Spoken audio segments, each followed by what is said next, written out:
আরে মান্না ভাই যে হ্যাঁ ভাই। কি ব্যাপার ভাই, একটু আগে কি বলছিলেন? আর ভাই কোয়েন না ভাই, দিনাজপুরে ভাই একটা খেলা হয়। খেলাটার নাম হচ্ছে পাতা খেলা। পাটা খেলা?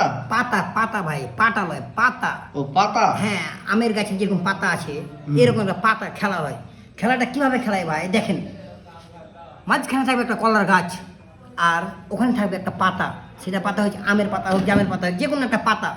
আর একটা লোক ভাই এমনি হ্যাঁ বসে থাকবে। কিরকম হ্যাঁ? এমনি হ্যাঁ ভাই, এমনি হ্যাঁ। এমনি হয়ে? হ্যাঁ ভাই, এমনি হ্যাঁ। আর চারি সাইডে ভাই বর্ডারের মতন, মানে একটা মাঠের মতন একটা আর কি দাগ দেওয়া থাকবে।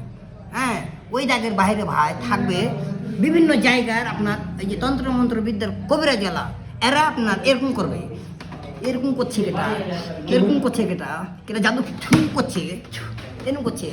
এই জাদুর মাধ্যমে ওই লোকটাকে আকর্ষণ করে টানতে হবে, যে দাগের ভিতরে নিয়ে আসতে পারবে সে কবিরাজ হলো মানে আর কি মহারাজা আর কি, মানে যে কহে কবিরাজের ভাষায় কি কহে না কহে ওরাই ভালো জানে।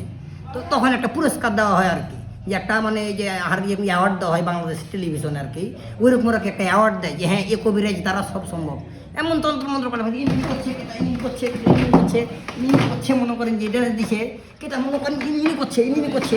একাধিনা মানে ভাই কী করবো, একাধিনা মন্ত্র ভাই এরকম করছে এরকম করছে। ভাই মন্ত্র দেখেই ভাই বাবা, লাইভ দেখিনি ভাই, আর কি দেখেছি আর কি, মানে ফেসবুকে দেখেছি আর কি ভাই। তো দেখে খুব হাস্যকর লাগলো বিষয়টা ভাই। আপনারা দেখেছেন কি দিনাজপুরে এরকম পাতা খেলা ভাই?